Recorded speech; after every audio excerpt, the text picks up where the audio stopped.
All right, y'all. Back with another one. It's that boy AV in the building. Oh, see, I took my them was 4 strand twist y'all seen. So regular lock AV in the building, man. It's dang. It's 1:54 in the morning. Oh, well, shit. It's Saturday now, man. Oh yeah, Saturday morning. Shit, I'm excited, y'all. I ain't gonna lie. Like, I just got off the phone with my little brothers. They supposed to be pulling out of Georgia, bro. We about to be so turned, I can't even lie. But yeah, let's get to this reaction real quick, man. See what they talking about.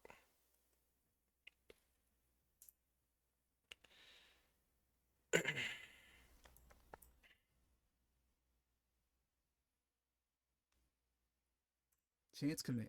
The name's been around the G League for years, bouncing between teams like a pinball stuck on demo mode. He had the size, 6 feet 10 inches tall, sometimes listed at 6 feet 11, depending on which website Pause. wanted to give him that extra inch. He came out of Los Angeles, Pause. Extra inch. Pause. went through Beverly Hills High, and ended up at Arizona for 2 seasons. Pretty standard path, right? Playing college, declare for the draft, hope something sticks, but it didn't. He went undrafted in 2017, started carving out a journeyman's path through the G League. He played for the Memphis Hustle, then got traded to the Canton Charge and kept trying to find a place. And then in 2022, the Stockton Kings brought him in. He was putting up solid numbers there too: 14 points, 7 rebounds, a block and a half per game, shooting over 60% from the floor. He even made it to the NBA. Technically, Portland. Bro, he don't even like. He don't even look like a nigga that you know what I'm saying? And maybe it's just the stereotypicals, bro. Cause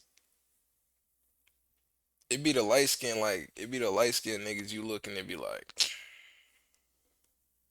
he soft as baby shit, bro.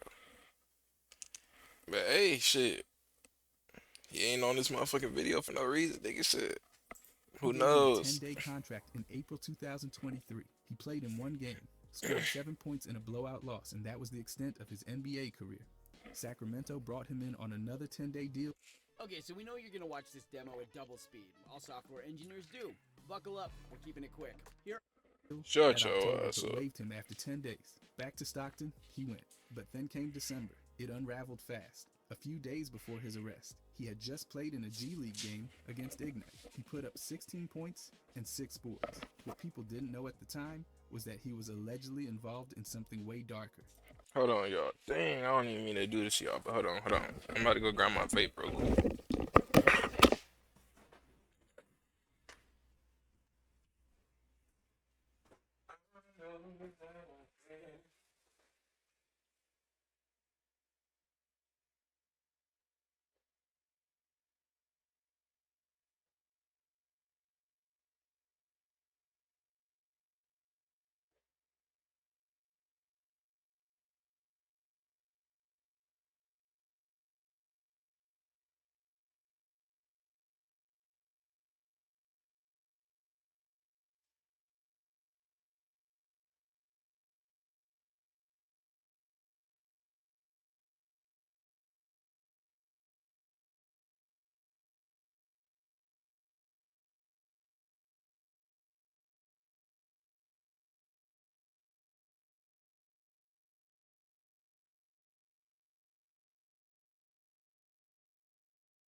years. A medical assistant from Washington State went missing on December 7th.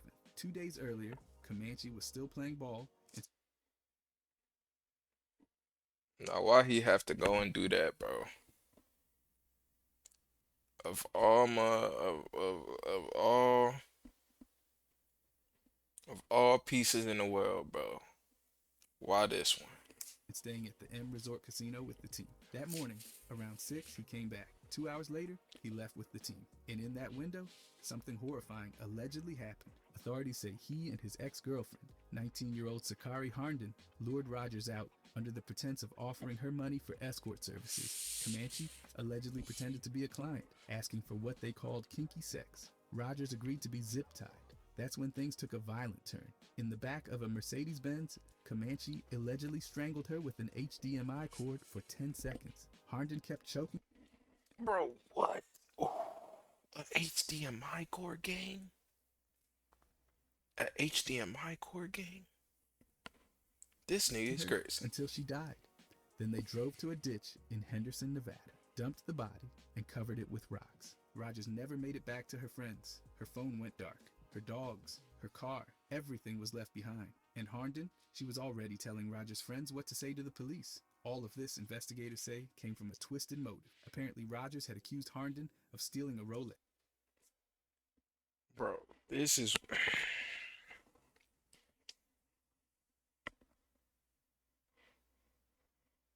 This is why you... I'd heard it before. It be these type of females, bro. It be these females that don't got nothing going for themselves. They don't give a fuck about nobody, bro. Nobody but themselves, bro. I'm telling you. You can't keep no shorty like this, bro. Can't. She probably was playing with my nigga brain whole time.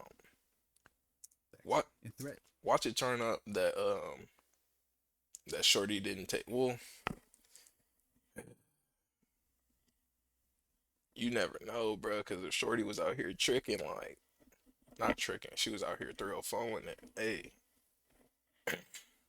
it is what it is. Threatened to shoot her. There was also tension over rumors that Harnden had implicated Comanche in a separate murder case. Texts between the two were found, where Comanche used a coffin emoji and talked about hiring someone named Trey to do the killing. When that failed, they took matters into their own hands. Harnden got... That's what be wrong with niggas. They go from failing at basketball straight to thugging. Like, what's wrong with niggas, bro? arrested on December 13th. 2 days later, the FBI took Comanche in at the Stockton Kings practice facility. He confessed and even gave the police the location of the body. That same day, he was released from the team. It was over. Not just his season, not just his career. His whole life changed. In Crashed, bro. Both of them were indicted in March 2024. The charges?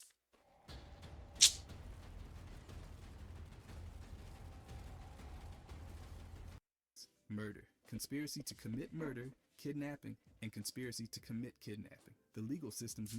This music, hey, W YouTuber, bro, like, can't be mad at you. This music, though. Alright, bro. proven, and both are due back in court. This shit too light. Comanche waived extradition, so he's set to face trial in Nevada. Harden's already had a hearing, and more are on the calendar. The district attorney plans to prosecute them together, and there's plenty of evidence, including... This nigga going D1 in the league, bro. In the, I said the league. He going D1 in prison, bro. Oh, God. 6'10". Pick up instantly. messages from the Telegram app. This wasn't a moment of rage, it was planned. It was deliberate, and it left a young woman dead in a ditch. 1 minute, Comanche was getting real minutes in a G League game. The next, he's behind bars without bail. And none of it had anything to do with basketball. Keith Appling. At one point, his name meant something in Michigan. He was a star at Pershing High in Detroit, dropping 49 points in the state championship game his junior year, breaking a decades-old record. By senior year, he was named Mr. Basketball of Michigan and ranked inside the top 35 nationally. He wasn't just good. He was expected to be the next big thing. Then he went to Michigan State, played under Tom Izzo from 2010 to 2014, started a ton of games, and scored over 1,500 points in his college career. But that wrist injury during his senior season knocked him off track. He went undrafted in the 2014 NBA draft and never quite found stable ground after that. Appling signed with the Orlando Magic in 2015, got a second deal later that season, and played in just 5 NBA games. He averaged barely over a point per game. Most of his time came in the G League. He played for the Los Angeles Defenders, then got traded to Erie Bayhawks. In 38 total G League games, he averaged 10.5 points, 3 rebounds, and nearly 4 assists. He was even an All-Star in 2016, but it didn't last. After bouncing between leagues in Mexico, Argentina, Italy, and the Dominican Republic, his career faded out by 2019. Then came the legal problems. In 2016, he got arrested for bringing a loaded gun into a strip club. The next year, he was convicted for carrying a concealed Bro, what? Come on. Come on, bro. Come on. What happened, bro? without a permit and for resisting the cops. He got a year in jail and 4 years probation. In 2020, he was charged again, this time for heroin, 19 grams of it. Got probation. Cooked. Cooked. Cooked, bro. Soon as it's Franklin Saint, bro. Again, and all of this was before the biggest incident of them all. On May 22nd, 2021, Appling visited a relative, 66-year-old Clyde Edmonds in Detroit. Edmonds was his mother's cousin's husband. An argument allegedly broke out over a gun. Appling reportedly shot Edmonds multiple times and left him bleeding out on the front lawn. When police arrived, they found him critically wounded. He later died at the hospital. Appling fled the scene in a car driven by his girlfriend, Natalie. Now why, bro? Why? I ain't gonna lie. If I crash, my baby mama don't got my baby mama, my girlfriend, my wife, my whoever. Nothing to do with it, bro. Both of them. He ruined his life in what you call it? The fuck do you call that? Inadvertently? Something like that. Inadvertently ruined her life too, bro. Or secondhand ruin, whatever you call that shit. That's crazy. Witnesses said it wasn't just a heat of the moment thing. According to the victim's wife, Cassandra, Appling went toward the back of the house before shots were fired. Edmonds' stepson, Timothy Williams, testified that he heard gunshots, ran inside, saw Edmonds down, and wrestled the gun away from Appling. Appling reportedly told him he was sorry and that he loved him, but that didn't undo what just happened. Police arrested Appling 2 days later. He was hit with charges for first-degree murder, being a felon in possession of a firearm, and 2 counts related to using that Life, bro, firearm. life. No bail. He sat in Wayne County Jail, waiting for court. In February 2023, instead of going to trial, Appling pleaded guilty to second-degree murder and a single felony firearm charge. That plea deal dropped the rest of the charges, including the first-degree murder one. The agreement locked him in for a sentence between 18 and 40 years for the murder, plus 2 extra years for the gun. But during sentencing in March, he tried to take it back, saying he didn't understand the plea. The judge didn't buy it. He'd had chances to ask questions and speak up before. The court rejected the reversal. He got the sentence. 18 to 40 years for murder and 2 more years right after for the gun. Wayne County prosecutor Kim Worthy called it tragic. Not just the crime, which took someone's life, but the whole fall. From a once promising star to a man convicted of murder. Tom Izzo even said in 2021 that he tried to keep Appling on a better path, but it didn't work out. And that's not all. Appling still has more charges hanging over him from another shooting in Jackson, Michigan, earlier that same May. Those were still unresolved as of March 2023. By the way, if you guys want to subscribe, I'm going to be posting every day. Thanks. Anyways, Charles Smith. He was once the pride of Georgetown basketball. A point guard who played like his whole future was on fast forward. He tore it up in the Big East, won Player of the Year in his senior season, and even earned a spot on the U.S. Olympic team in Seoul in 1988. That squad took home bronze, the last one without NBA players. He averaged nearly 19 points per game that senior year, took Georgetown to the Elite Eight, and finished as one of their most respected leaders under Coach John Thompson. But he went undrafted in 1989. Mostly because of his size and inconsistent shooting. Still, the Boston Celtics gave him a shot. Smith signed as an undrafted free agent and played in 60 games across 2 seasons. He bounced in and out of the lineup, battling injuries, including a shoulder dislocation. His stats were modest, just under 3 points and 2 assists per game. In March 1991, he signed his second 10-day contract with the Celtics. It was supposed to be another shot.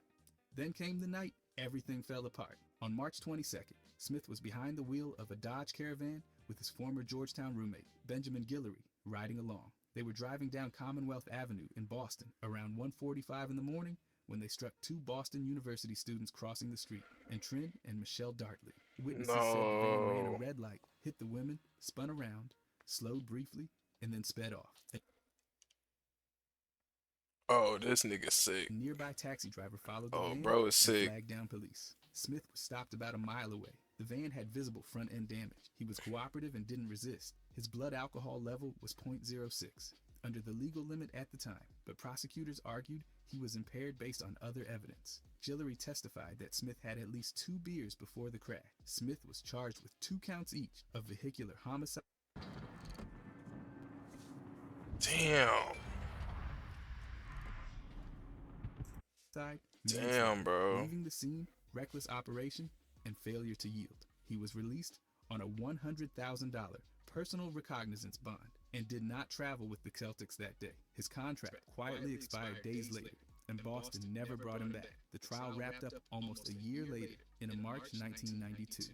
Prosecutors called Smith's flight from the scene obscene and disgusting. The defense called it a tragic accident, arguing that witnesses exaggerated and that Smith was a responsible person. Character witnesses included John Thompson and Celtics executive Dave Gavitt. Smith didn't testify, but addressed the victims' families at sentencing, apologizing in a quiet voice. He was convicted of 2 counts of vehicular homicide and 2 counts of leaving the scene. He was acquitted on the more serious manslaughter charges. The judge sentenced him to 4.5 years. He served 28 months before being released in July 1994. Somehow, after prison, Smith got back on the court. He played in the CBA, even made an all-star team with the Hartford Hellcats.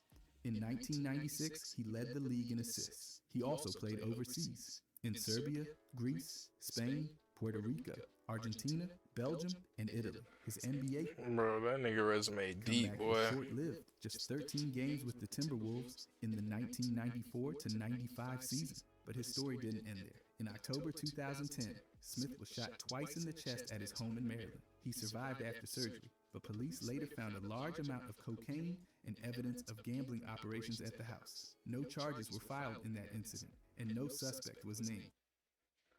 Bro, that's the worst, nigga. He once said there would always be a scar, and that's probably true. He refused to let his mother and sister visit him in prison, saying he didn't want them to see him like that. His fall wasn't just about one decision. It was about what came after, too. Jason Williams, standing 6 feet 10 and weighing in at 245 pounds, he looked every bit the bruising power forward fans loved in New Jersey. He came out of Christ the King High School in Queens, landed at St. John's, and left with all Big East honors his senior year. He played over 100 games in college, averaging 10 points and 7 rebounds. That rebounding work was his trademark. Even a knee injury couldn't stop him from going 21st overall in the 1990 NBA draft. Phoenix picked him, but flipped him to Philly, where he played 2 quiet seasons before the Nets gave him his real shot. With New Jersey, Williams found his stride. He started over 200 games, averaged a double-double in his best years, and led the league in offensive boards in 1998. That same year, he made the All-Star game. Even though he couldn't play due to a broken thumb, the Nets gave him a massive contract extension. 6 years, $86 million. It should have been the prime of his career, but in 1999, he broke his leg during a game. His NBA run was over just like that. Off the court, he was known for being lively, wild at times. He hosted parties, showed up on TV as a commentator, even worked the Salt Lake City Olympics in 2002. But on February 14th of that year, everything took a fatal turn. Williams invited a group of friends over after a dinner out. Among them was a limo driver, Kostas Christofi, a 55-year-old family man and Vietnam veteran, just doing his job, driving them around. At some point in the early hour, Williams took the group upstairs to show off his shotgun collection. He picked up a 12-gauge Browning, pointed it in Christofi's direction, and pulled the trigger. Christofi died instantly, hit in the chest at close range.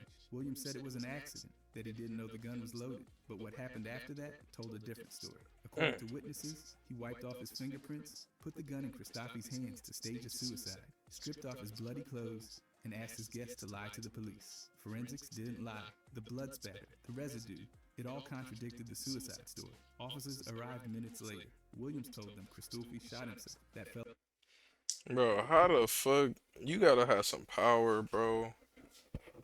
Like with money is power, I'm not gonna lie. Cause how the fuck you convince all the people in your house to lie about some shit that we all can clearly tell? Soon as you walk in the room, you can clearly tell. My nigga did not kill himself, bro. Not in front of all y'all. He didn't he didn't show up to bro house, say let me get that gun off you, and then whack himself in front of all y'all, bro. That's not fell apart come on. fast. In April, he was indicted on manslaughter and a laundry list of related charges: assault, tampering, hindering, you name it. He pleaded not guilty, got out on bail, and went to trial in 2004. The jury didn't buy the suicide story, but they also didn't convict him on the top charges. He was found guilty of 4 counts, all related to the cover-up, and acquitted of aggravated manslaughter. The jury was split on reckless manslaughter, so the judge declared a mistrial for that count. Years passed with retrial delays, appeals, new evidence, legal arguments, all dragged things out. Finally, in February 2010, Williams pleaded guilty to 1 count of aggravated assault. He admitted to recklessly causing Christophe's death. In exchange, the other charges were dropped. He got 5 years, had to serve at least 85% under New Jersey's No Early Release Act. He served 27 months and walked out in April 2012. Meanwhile, Christophe's family filed a civil suit and settled for $2.75 million. And right before his Nigga. Them motherfuckers got paid, bro. plea, Williams got into more RIP, bro. But he put that family in a completely different situation. RIP, bro. in his SUV in Manhattan with a blood alcohol level over twice the legal limit. That earned him another year in jail, which he served in part at Rikers Island. After prison, Williams tried to put the pieces back together. He wrote a memoir, started a rehab center in South Carolina, and even went on reality TV to confront his addiction. He said he thought about Christophe every day, and maybe he meant it. But nothing changed. The fact that a man died in his home, and the fallout lasted for years. Leonel Marchetti. He was once a McDonald's All-American and a rising star out of Verbum Day High School in Los Angeles. Born in Cuba in 1959, he came to the United States at age 11 with his family, settling in Linwood, California. And by 9th grade, he was spotted playing in a park league by a high school coach. That led to a basketball path that took him to USC and later to Hampton University. His numbers weren't huge in college, under 5 points and 3 boards a game at USC. But his high school resume still carried weight. In 1981, he declared early for the NBA draft under hardship status and got picked in the 9th round by the San Antonio Spurs. But that's where the basketball story ends. He never signed, never played a game in the league, and never made an appearance overseas or in any other pro system. Whatever potential he had faded quietly until it all exploded decades later in a violent way no one saw coming. On March 25th, 2010, Marchetti drove to a property in Plant City. Bro, imagine having like the accolades to go and do it, you make it there, and then niggas is like, oh yeah, we fucking with you, but not really though.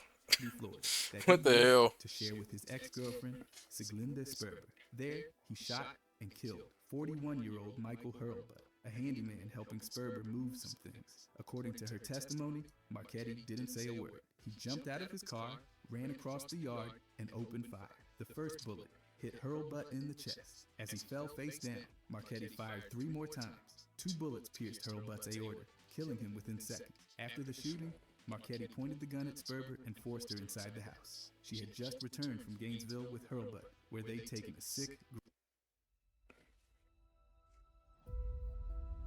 EVE Online is a vast Great Dane to a vet. When deputies arrived, So bro must have thought like, or maybe hey.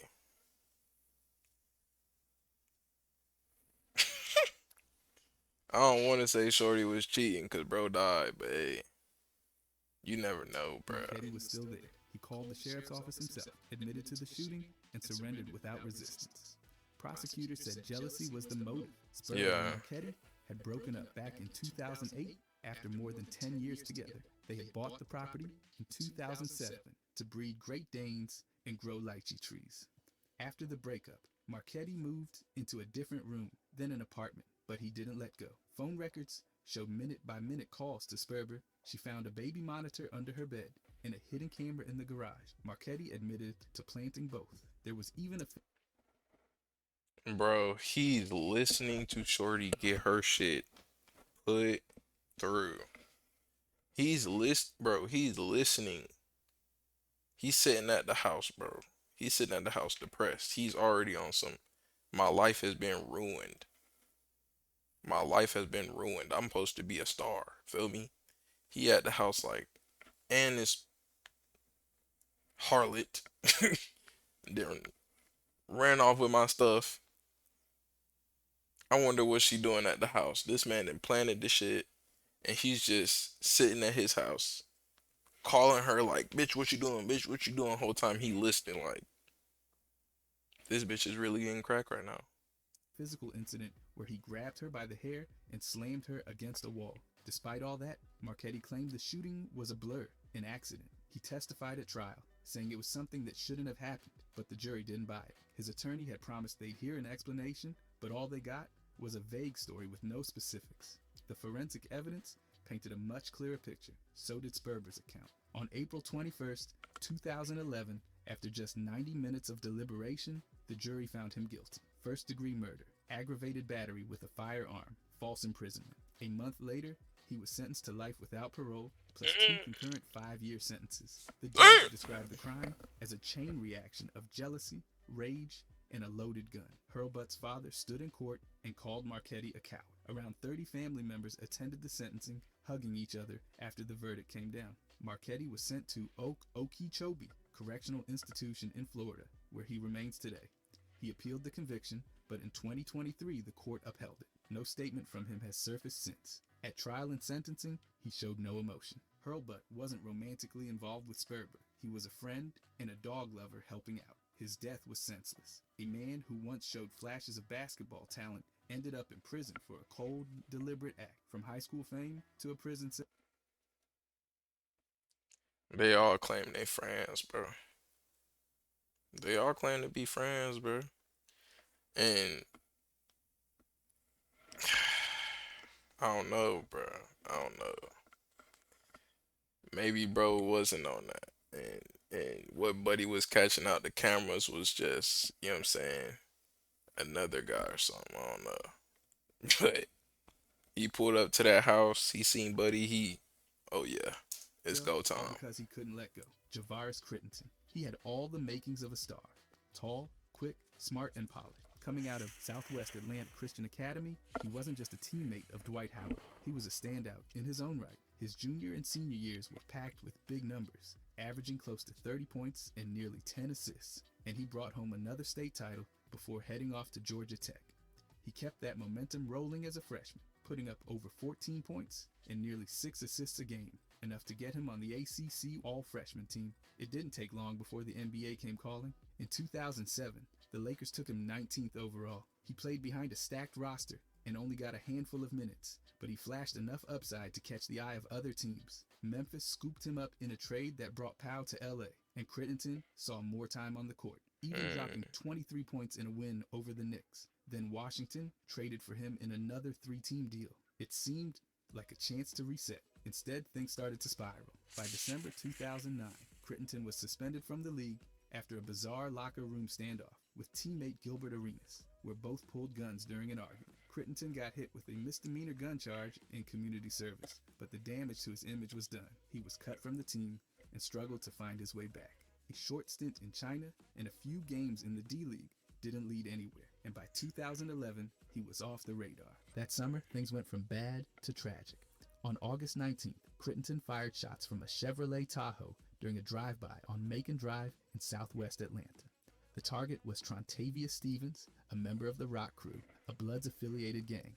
Crittenton believed Stevens had robbed him of over $55,000 in jewelry months earlier, but the bullets didn't hit Stevens. Instead, they struck 22-year-old Julian Jones, an innocent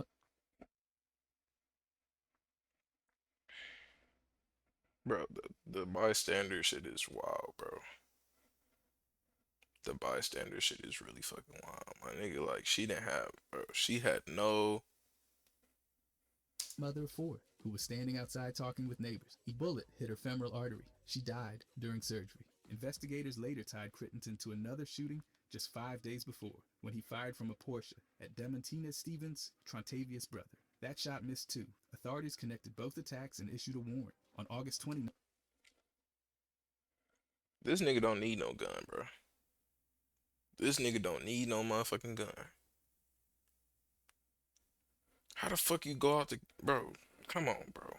the FBI arrested him at John Wayne Airport in California. He claimed he was flying to Atlanta to surrender. He was extradited and charged with murder, felony murder, attempted murder, aggravated assault, gun possession, and participation in criminal street gang activity. And while he was out on bond, things somehow got worse. In 2014, he was indicted again, this time for conspiracy to distribute cocaine and marijuana. 13 others were named in the indictment, tying him to a drug operation dealing in bulk quantities. In April 2015, Crittenton took a plea deal. He admitted guilt to voluntary manslaughter and aggravated assault, with the murder and gang charges dropped. He said, "I'm not a murderer. I made a mistake." But the judge wasn't impressed. She reminded him that Jones died, and the shooting wasn't an accident. He was sentenced to 23 years in prison, with 17 years of probation. Then came a twist.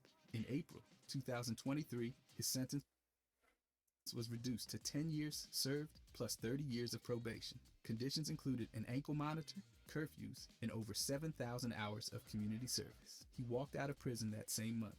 The deal was actually arranged years earlier by a former district attorney, but the victim's family said they were never told. Jones' mother called it unfair, saying her daughter's life was cut short and her kids were left behind. Crittenton has kept a low profile since. No statements, no interviews, just silence. From NBA lottery pick to convict. That nigga, he ain't got nothing to say because he a community service, bro. This nigga can't get right, bro. His fall wasn't sudden. It unraveled slowly and ended with the death of someone who wasn't even supposed to be part of the story. Michael Niles. He wasn't a household name in the NBA, but for a minute he was in the league. Coming out of Jefferson High in Los Angeles, he was a standout, helped win a city championship while navigating gang pressure and losing both parents before he graduated. He made it to Cal State Fullerton, where he became known as the team's muscle during their Cinderella run to the Elite Eight in 1978. He averaged 12 points and 6 boards over 3 seasons, but academics tripped him up his senior year and he was dismissed from the team. The Sixers picked him in the 4th round of the 1979 draft, but he never played a game for them. Instead, he had to grind his way in, finally catching a break with the Phoenix Suns in 1980. He played 44 games in the 1980 to 81 season,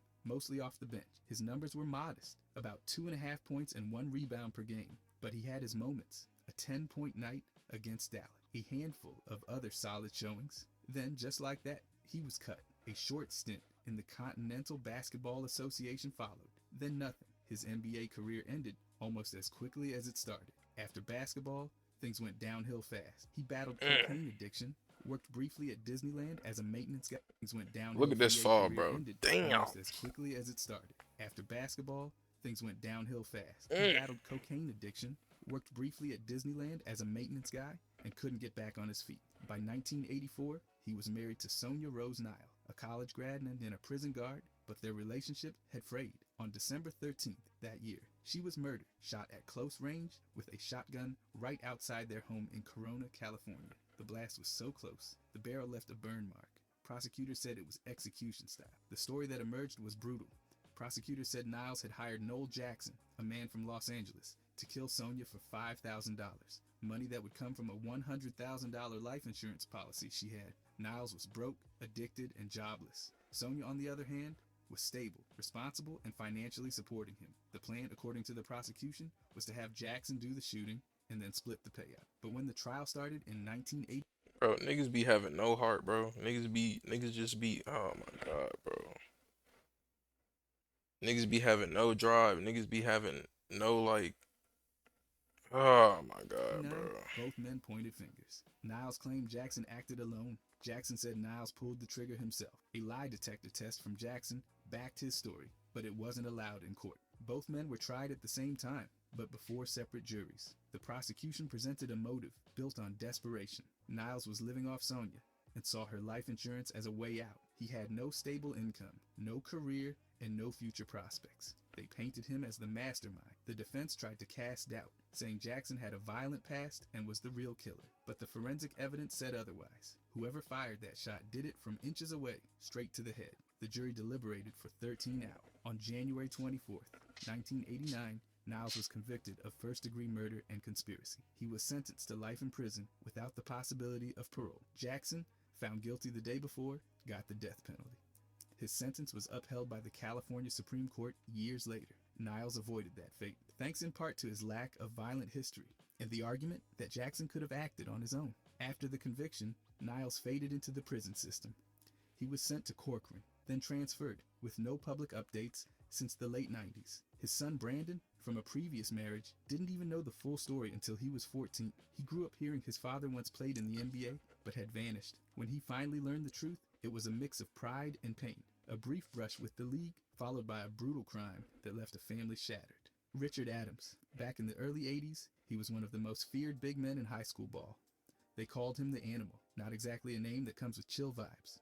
At 6'9", he dominated for Benjamin Franklin High in East Harlem. On a squad loaded with future pros, he blocked everything, cleaned the glass, and brought chaos to Rucker Park every summer. By the time he hit UNLV, he was supposed to be the next great defensive anchor. But talent only takes you so far when life keeps dragging you back. Adams played 3 seasons at UNLV under Jerry Tarkanian, sitting out 1 year to deal with family stuff in New York. On the court, he did work, nearly 13 points and almost 7 rebounds a game across his career, and he was the PCAA Player of the Year 2 years in a row. His 37-point, 18-rebound game in triple overtime against Utah State, that was legendary. He was tough, emotional, and always on the edge. And that edge eventually consumed him. The Washington Bullets drafted him in the 4th round in 1985, and a day later, he was in handcuffs for stealing a car in the Bronx. Just like that, his NBA shot was gone. He bounced into the CBA, the USBL, and even tried a few games in South America. But by the late 80s, he was caught in a full-on freefall, arrested for multiple robberies, including an armed ATM mugging, spent 5 years in Sing Sing, tried to clean up in 1994, even showed up at a UNLV game to reconnect with old coaches, but he couldn't stay clean. Then came October 15, 1996. A 15-year-old girl named Norma Rodriguez was found dead in the hallway of Adams' old housing project in the Bronx, beaten and stomped near the elevator. A bloody sneaker, size 13 and a half, was found nearby. It matched Adams. Witnesses said he'd been harassing Norma, following her, making unwanted advances. She said no, and then she was dead. Adams went on the run for 8 days before turning himself in. He told Coochie problems, bro. Niggas just be life bigger, bro. There's so many other things in life, bro. Niggas was just chasing tail, bro. reporters he was being hunted by drug dealers and denied killing Norma. At trial, prosecutors laid out the evidence: the stalking, the beating, the shoe, the motive. His defense attorney tried to lean into his addiction and mental state, claiming he never meant to kill her, but this wasn't a case of someone breaking under pressure. This was violent, personal, and direct. The jury didn't go for murder. They found him guilty of first-degree manslaughter. He dodged a life sentence, but he didn't walk away. In November 1998, he was sentenced to 25 years in prison, the max for the charge. The court gave him credit for time served since his arrest, but Norma's family wasn't satisfied. They called it injustice. A bright student, full of potential, killed in the building where she lived, and her killer got less than life. Adams had big plans if he got out. Coaching, maybe a return to Vegas. None of that happened. As of 2025, there's no public record of a release. No coaching, no second act, just silence. His coaches and teammates, even those who loved him, saw it coming. Tarkanian said Adams never made a right decision. And when you look at his past, from high school phenom to drug-addicted ex-con, it's hard to argue. Norma Rodriguez never got to grow up. Her family never got closure. And Richard Adams, once the defensive terror of college basketball, will be remembered not for his rebounds or his blocks, but for the life he took. Damn, bro. Damn, bro. A lot of this was just fucking coochie problems, bro. Just coochie problems. And drugs, bro. Shit is crazy. Alright, man. Y'all be cool. Yeah, I'm gonna get at y'all tomorrow for sure. Well, shit, later today. Well, I'm tired.